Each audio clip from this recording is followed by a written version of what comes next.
अस्सलाम वालेकुम रहमतुल्लाहि बरकातहू। डैश पे तशरीफ़ फरमाए जलसे के ज़िम्मेदार हज़रात मेरे चाहिए मौलाना मसूद इमरान रशीदी साहब और एक मौलाना ज़ैनुल्ला बिन साहब और एक मेरे चाहिए मौलाना तनवीर हाशमी साहब, मेरे आपके चाहिए हमारे कौम के रहबर एक्स मिनिस्टर हाल ही में सीएम पॉलिटिकल सेक्रेटरी एमएलसी मेरे लीडर जनाब नसीर अहमद साहब और एक मेरा छोटा भाई हमारे पार्टी के लीडर मिनिस्टर जनाब रहीम खान साहब, एक्स वक्फ बोर्ड चेयरमैन जनाब अनवर पाशा साहब, रऊफुद्दीन साहब, इस्माइल ज़बीउल्लाह साहब, टिप्पू साहब, रियाज अहमद साहब, मुजाहिद साहब, सरफराज साहब, अफजल पाशा साहब, अमजद खान साहब, जाहिद पटेल साहब, हमारे एक्स मेयर मेरे पार्टी के लीडर अयूब खान साहब, डेस्क पे तशरीफ़ फरमाए तमाम ज़िम्मेदार हैं, तशरीफ़ फरमाए तमाम भाई और बहनों। सबसे पहले जो उम्र गुजारने वाले तमाम को उम्र की मुबारकबाद देता हूँ। अल्लाह से दुआ करता हूँ अल्लाह उनका उम्र आसान फरमाए और कबूल फरमाए करके। ये सिलसिला जो है उम्र गुजारने का अभी से नहीं, 2017 में जब मैं मिनिस्टर भी नहीं था, जब ये हज में हज वॉल्टियर्स के साथ में जब हमारा पहले से जब से ये हज कैम्प शुरू हुआ, जब से ट्रांसपोर्ट का संभालते हमारी टीम, सईद भाई टिप्पू लोग सब संभालते, आप लोग अच्छी तरह से जानते हैं। उस टाइम से हमारा ये हज कैम्प में आने जाने का सिलसिला जारी है। उस टाइम से हज कैम्प को आता हूँ मैं, बीच में लंगर लगाने का सिलसिला जारी किया। ये जब से ये हज कैम्प हुआ, पहले खादरिया मस्जिद था साहब, खादरिया मस्जिद के अंदर क्या होता, खाने की कोई तकलीफ नहीं होती थी कि पड़ोस में बाजू में जो शिवाजी नगर रहता था उधर बहुत से होटल रहते थे, तो ये भी कोई भी हज के साथ हाजियों को जो छोड़ने आते थे मुसाफिर, उनको जो है खाने का इंतज़ाम तकलीफ नहीं होती थी। यहाँ आने के बाद क्या हो गया, तकलीफ हो गई। ये जो पहली बार हज क्या मेरे ख्याल से 2016 के अंदर ये जब रोशन बेग साहब मिनिस्टर थे, सिद्धरामैया ने इसको ये जगह अलॉट करके 120 करोड़ रुपए देके ये हज भवन जो बने, ये सिद्धरामैया पीरियड में बने थे। ये पहली बार हज भवन जब बना, हज भवन के अंदर मेरे को मालूम हुआ कि खाने के लिए बहुत परेशानी हुई करके, कि तमाम स्टेट से आते साहब, यहाँ इतने सहूलत आ गई कि होटला नहीं थे, तो खाने के लिए तकलीफ होती करके मालूम होने के बाद मैं क्या किया, वो दूसरे साल से हमने अल्लाह मियाँ ने, मैंने नहीं, अल्लाह मियाँ हर चीज़ को एक ज़रिया बनाता, मंजे ज़रिया बना को क्या करे, उस टाइम से मैं लंगर लगाने का सिलसिला जारी है। तो हर हमेशा लंगर लगाता हूँ। कभी भी हज कैम्प होता तो एक विज़िट में आता ही आता हूँ, हज कैम्प के अंदर आता, जब भी बहुत से वॉलंटियर आके रिक्वेस्ट किए, सब हमने इतने सालन से हमें खिदमत कर रही, अल्लाह का घर का दीदार नहीं हुआ। ये जितने भी जो वॉलंटियर्स है, जो हज कैम्प का जो सक्सीड हो रहा कर्नाटका के अंदर से, ना कोई मिनिस्टर की वजह से, ना कोई चेयरमैन की वजह से, ना कोई गवर्नमेंट की वजह से, सिर्फ और सिर्फ ये वॉलंटियर की खिदमत की वजह से ये हज कैम्प ये कामयाब होता है। ये हज का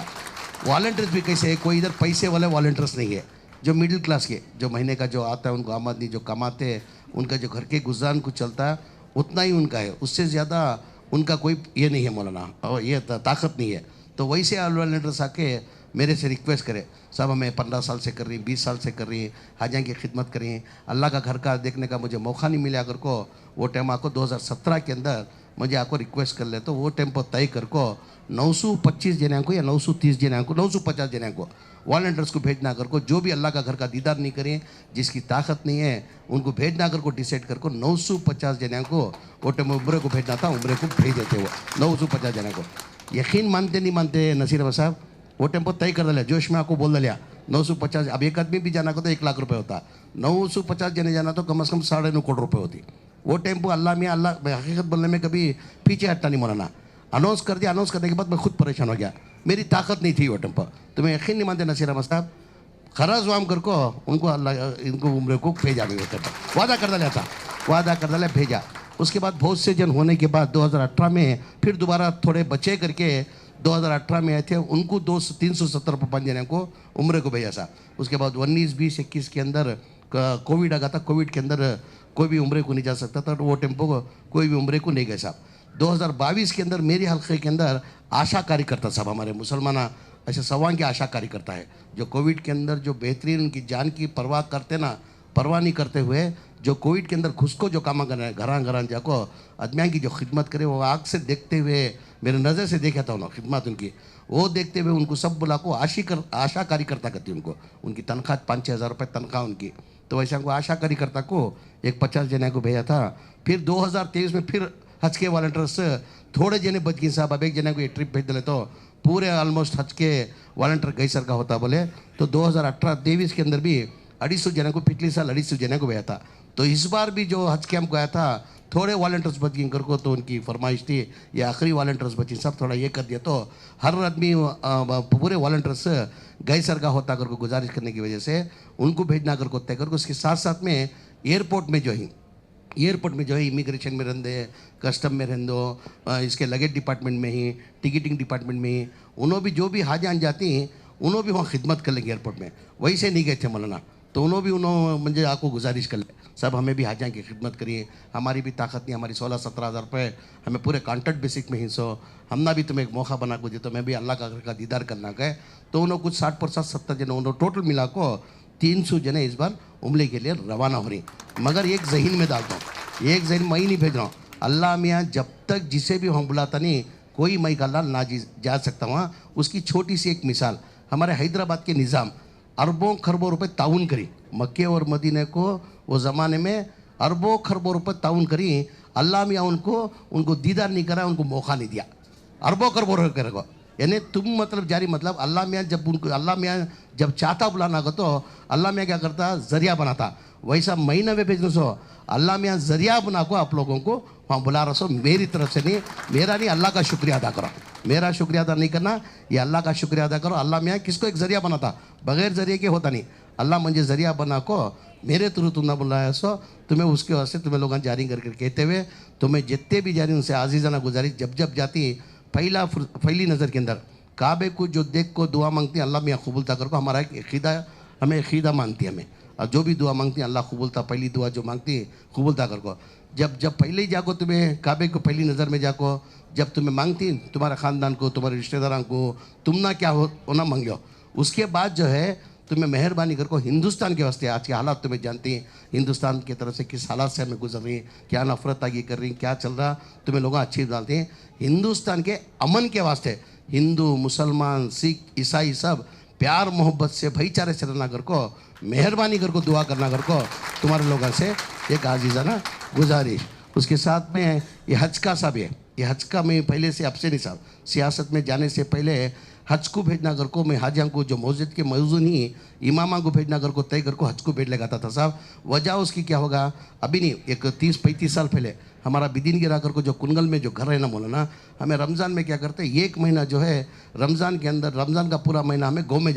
में जाको रमज़ान के महीने में रख जाते थे। यानी रमज़ान के महीने में ईद कर ले को हमें लोग आते थे, पूरे खानदान फैमिली हमें लोग। तो हमारे गांव की मस्जिद जो है बिदीन गिरा कर को छोटा वहाँ उसकी आबादी 300-400 की आबादी घरान थे, एक 50-60 घरान थे, एक 300-400 घरान की आबादी। वहाँ क्या करते, एक दिन एक इफ्तारी का जो है उनकी हैसियत के हिसाब से कौन दाल खाना खिलाता, कोई उनकी खुशका खुरमा खिलाता, कोई बिरयानी खिलाता। 30 दिन भी वो सिलसिला चलता था। हमें वहाँ इफ्तारी कर ले, वहाँ खा ले को नमाज 9:30 बजे ख़त्म होती थी, तरावी कर ले को हमें चंद दोस्त हम अजीज़ भी की होटल कर को थी, चाय की होटल को जाते थे, चाय पी ले को हमें कभी 11 बजे तक आपको घर को जाते थे। जैसा जाती वो पहाड़ के ऊपर थी साहब, वो मस्जिद हमारी बिदीन गिरा अभी भी है, वो पहाड़ के गाँव जो जाती रास्ता वो पहाड़ के ऊपर ज़रा ऊपर ज़रा हाइट के अंदर है मस्जिद। वो कभी भी देखे तो लाइट ऑफ रहता था। जिस दिन हमें निकली एक 10-12वां रोज़ा शायद साहब वो निकली, हमें देखे तो लाइट मस्जिद का लाइट छिलक लग है। कहीं कहते खुद को 11 बजे हो तो मस्जिद का लाइट छिलक लग है ना, अगर को हमें लोग सीढ़ियाँ छिल को जाको देखे तो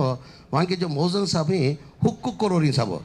अब हमें वो दुआ कर लगी, ऐसा टेका ले को खुक को रोको दुआ कर रही। बस में पूरा दुआ होने को ख़त्म होने तक हमें हैंच कर को मौलाना के बाद क्या मौलाना इतना हुक को तुम्हें रोको दुआ करे ना आगे तो नहीं, मेरी अल्लाह हज को जाने की बहुत अरमान है मेरी, मैंने उसके लिए अल्लाह के वास्ते दुआ करे कि अल्लाह मैं हज का दीदार कर रहा, मैं हज करने की अरमान है कर को अल्लाह से गिड़गिड़ा को मांग गया आ गया। हमने जब मालूम नहीं बचपना भी था जा सकते ना मौला, जाने में कौन रोक रहा तुमने, अगर पूछा मैं नहीं भाई हमारी तनख्वाह 600-4.5 हज़ार रुपये, उसमें हमारा गुजरान चलना मुश्किल होता। 1.25 लाख रुपये जब होता था हज को जाना का तो भी 10 लाख रुपये 1.25 लाख रुपये होता था। ऐसा हमें कान से ले कहना है जाओ मौलाना एक बार मैं भेजती हूँ घर को, वो टेम्पो शुरू कर को 25 जने को जो मस्जिद के जो मौजाना जो इमाम है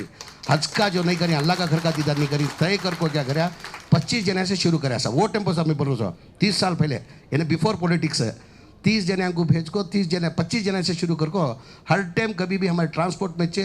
मौलाना रियाजुर रहमान साहब आते थे, कभी भी मौलाना दुआ मरहूम मौलाना रियाजुर रहमान साहब को दुआ के वास्ते उनको बुलाते हैं। वो टेम्पो सिलसिला बढ़ले को क्या होगा साहब 40-50-60 मेरी औकात कितनी ताकत कितनी साहब उतना को भेजता था साहब। 2005 में मैं एमएलए होने के बाद मौलाना दुआ को है वैसा छाजान के वास्ते दुआ रवानगी के वास्ते मौलाना को बुला भेजा। मौलाना आए दुआ करे बैठने के साथ अखबार तो कौन भी दिक्री ने ना आ गए। नहीं मौलाना तुम्हें इतने साल से 10 साल से पे आले कोई मैं आखिरत की पूंजी के वास्ते करूँ सो मेरी क्या भी ये दिखावा कर को मुझे क्या भी ये करने का नहीं मुझे आखिरत की पूंजी के वास्ते करूँ।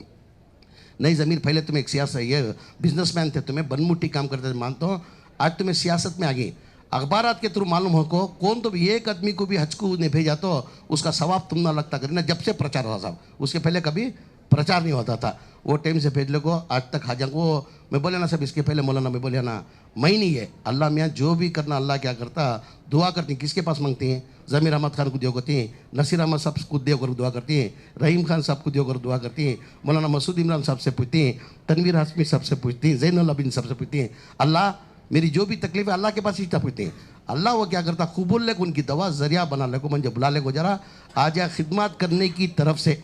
आज इन लोगों की दुआ की वजह से ज़मीर अहमद खान मुकाम में खड़ा सो मेरा क्या है कुछ भी नहीं मौलाना क्या साहब क्या हूँ साहब मैं मेरी औकातिश नहीं है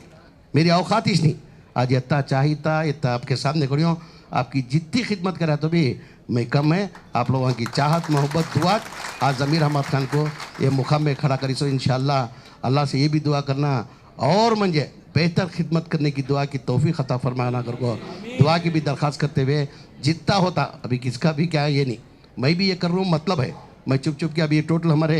1925 जने को वॉलंटियर्स टोटल उम्र को जाको सो। अब जैसा बोले रहीम खान साहब एक मिसाल दिए मैं भी बोले ना ये अल्लाह का बुलावा था सो अल्लाह का बुलावा नहीं है तो कौन भी जा नहीं सकता अल्लाह में जरिया बना कर को एक छोटी सी मिसाल इनकी है। इनका बच्चा कौन की इनकी कौन सी सीखा उन्हें हज के वॉलंटियर्स बहुत साल से खिदमत कर गए थे। रहीम खान साहब मेरे घर को बुला लगे साहब इन्हों हज के वॉलंटियर इन्हों हज के वॉलंटियर बोले नहीं बहुत गरीब तबके से उनका शौहर जो है मेरा दोस्त उन्हें MBBS सीट पढ़ रहा तुम्हारे डिपार्टमेंट से क्या कि स्कॉलरशिप देती कहते ना उसके मार्क ज़रा कम है मेहरबानी कर को क्या तो भी कर को उसे करा को जो बहुत गरीब से कर को तीनों बच्चे डॉक्टर पढ़ उसके तीनों बच्चे ना साहब तीनों बच्चे उसके पढ़ रहे मगर वो बच्चे उतना गरीब होते हुए भी बच्चों को मुकाम में पहुंचाया। मेरे पास स्कॉलरशिप का क्या तब करा को देवघर को बुला को ले गए थे वो स्कॉलरशिप 5 कराते ऐसे बातें मैं क्या माँ करती तुम्हें तो नहीं साहब मैं हज की वॉलंटियर में बहुत साल से हज के अंदर बिदर के अंदर खिदमत कर लेगा रही हूँ तो मैं जाको इनके माँ उम्र को कितने जने वॉलंटियर सिंगा हमें 4 या 5 जने वॉलंटियर सी साहब उम्र अल्लाह का घर का दीदार करेंगे माँ उम्र को हज को जाको इनके माँ का नहीं साहब हमारी होती औकात नहीं ताकत नहीं हमारी के जो माँ ये साल तुम ना भेजते करो उन्होंने भी शायद ध्यान छिंगा कि उन्होंने भी जारी उन्होंने मैं नहीं मैं वो बोल रहा हूँ मोदले का मतलब क्या है अल्लाह में जिसको बुलाता उन्हें जो जाने होता सो और कौन भी जा नहीं सकते अल्लाह का बुलावा था जाती सो ये अल्लाह की तरफ से तुम्हें लोग जा रही हैं। मेहरबान ज़्यादा ना बात करते हुए वक्त कम होते हुए अब उसके साथ में अब जितने भी उम्रें गुजरी अब उनकी माली हालत कैसी रहती क्या रहती मालूम नहीं। अब एक के पास पैसा रहता है एक के पास पैसा नहीं रहता। मेरी तरफ से जो भी उम्रें को जो जाती हैं वो खजूर जमजम एटलीस्ट छोटा मोटा तो लेने होना ना उनको हर एक को क्या कर दूँ 10,000 रुपये दे दो साथ में वो 10,000 भी तुम लोगों को इसके साथ में एक 10,000 रुपये तुम ना देती वो 10,000 रुपये ले लो को तुम्हें लोग वहाँ जाको चेंज कर लेना। तुम्हें इंडियन के पैसे कई साथ चलती करके क्या भी सोचने का नहीं वहाँ गए तो तुम्हें जाको उतरने के साथ एयरपोर्ट में भी काउंटर रहती है उसका तुम्हें मक्का जाओ मदीना जाओ काम भी जो तुम्हें उसके नहीं बेंगलुरु में नको ये 10,000 का उनका लिमिट रहता हुआ वहाँ जाकर कर ले तो अच्छा रेट मिलता वहाँ बाहर सऊदी अरेबिया में जग करे तो उसका रेट अच्छा मिलता। जैसा तुम्हें उतरती सब जगह काउंटर रहती वो काउंटर दिया तो वहाँ दिया तो उनकी रियाला वहाँ की रियाला उन्हें देती वो तुम्हें वहाँ दुबई मक्के में भी गए तो गली गली में ही माँ वो एक्सचेंज बोर्ड डालने को मनी एक्सचेंज करके बोर्ड डालने को रहती है वहाँ तुम्हें लोग वहाँ एक्सचेंज करा ले सकती हैं। वो 10,000 रुपये छोटी सी मेरी तरफ से छोटा सा एक ताउन हो तुम ना वो पासपोर्ट के साथ तमाम को एक 10,000 रुपये वो भी देती उसके साथ क्या बोला ना हाँ वो 10,000 भी 10,000 वो ये कर रहे एक्सचेंज जो वहाँ जाको वो एक्सचेंज वो करा ले तुम्हें वो ज़्यादा ना बात करते हुए तुम ना से आखिरी में दुआ की दरख्वास्त करते हुए यहाँ खुशी की बात है मेरे ख्याल से साहब सबसे बड़ी खुशी साहब हम ना इस खुशी के मौके पर और एक खुशी की बात कहना चाहता हूँ साहब यहाँ IAS IPS का KS का कोचिंग सेंटर डाली तो न मालूम ना साहब यहाँ हमें दाल को कम से कम 7 महीने होगा 7 महीने हुआ अल्लाह की ज़ात पर आते आते क्या होगा तादाद कम हो जा रही IAS IPS की KS की कोचिंग की तादाद कम होने को आ रही तो वो बढ़ना कर को बोल को हमें क्या करें हज काम का जो है 12 महीने के अंदर खाली 1 महीना हमें हज काम को यूज़ करती हैं 11 महीने बंद रहता था 11 महीने हमें क्या इस्तेमाल करना कर को हमारी हुकूमत आने के बाद सिद्धरामैया चीफ मिनिस्टर बनने के बाद अल्लाह मियाँ मंजे मुखा बनने के बाद हमें नसीर अहमद साहब उन्होंने सब बैठ को डिसाइड कर को यहाँ की नहीं IAS IPS KS का कोचिंग सेंटर डालना कर को इस साल से शुरू कर को 400 बच्चों को कोचिंग देने को जारी। उसके अंदर मुझे अल्लाह की ज़ात पर भरोसा है ये बार कम से कम एक 40 से 50 जने IAS IPS KS सेलेक्ट होती कर को अल्लाह की ज़ात पर मुझे भरोसा है। उसके बीच के अंदर 6 महीने के अंदर मौलाना यहाँ पढ़ को एग्ज़ाम देखो इसके अंदर 60 पर 6 जने गवर्नमेंट जॉब को अपॉइंट हो गई। उसके अंदर 50 पर 1 जने पुलिस डिपार्टमेंट में साहब, 6 जने सब इंस्पेक्टर हो गई, कांस्टेबल 40 पर 5 जने हो गई साहब, 6 जने सब इंस्पेक्टर साहब, 40 पर 5 जने कांस्टेबल मतलब क्या, उन्हें बल्ले उन्हें इंस्पेक्टर तक भी जा सकता है, उसका प्रमोशन होते रहता वो, यानी सब इंस्पेक्टर कहाँ तक जाता उन्हें 5-6 जने जो ही उन्हें लास्ट को कहाँ जाता है SP को रिटायर्ड होता उन्हें, सब इंस्पेक्टर से 5 साल रहता, उसके बाद इंस्पेक्टर होता है, उसके बाद ACP होता, उसके बाद एडिशनल SP होता, वैसा होते होते उन्हें एक 5 जने यहाँ SP को अपॉइंट करे सरकार यहाँ होता। उसके साथ में इसके अंदर अकाउंट्स डिपार्टमेंट के अंदर 8 जने सेलेक्ट हो गई, कमर्शियल टैक्स के अंदर 2 जने हो गई, इंटेलिजेंस डिपार्टमेंट के अंदर 1 जने, कॉर्पोरेशन के अंदर 2 जने और 1 जना बैंक के अंदर ऐसा कर को 60 पर 6 जने इलेक्ट है। अल्लाह के उनके भी हक़ में तुम्हें जब जाते हैं आज के हालात को देखते हुए हमें इलम के अंदर बहुत पीछे हैं। आज इलम नहीं तो हमें लोग क्या भी नहीं कर सकता। मैं ख़ासकर एक इलम बहुत बड़ी हथियार हमें, आज इलम नहीं को तो इंसान क्या भी नहीं कर सकता। तो हमारे जितने भी हैं उनके बच्चों को भी जो भी हैं कोचिंग कर, लेकिन उसके अंदर ज़्यादातर IAS IPS KS बनना कर को उनके हक़ में भी दुआ करते हुए, ज़्यादा ना बात करते हुए, वक्त भी कम है, सुबह की फ़्लाइट है, फिर तुम्हें जाको हेरामा बन ले को सुबह आना घर को जाको, यहाँ सबको खाने का इंतज़ाम करिए, मेहरबानी कर को खाने को जाना। मेरे हक़ में क्या भी दुआ नहीं करना, मेरे हक़ में ये नहीं दुआ करना ज़मीर अहमद खान को दौलत देकर को दुआ नहीं करना, ज़मीर अहमद खान को सेहत तंदुरुस्ती देकर दुआ नहीं करना, ज़मीर अहमद खान को और पावरफुल मिनिस्टर बनाकर को भी दुआ नहीं करना। हमारा बच्चा ज़मीर अहमद खान जब तक जिंदा है उसे और कौम की खिदमत करने की तौफीक अता फरमाने को दुआ की दरख्वास्त करते हुए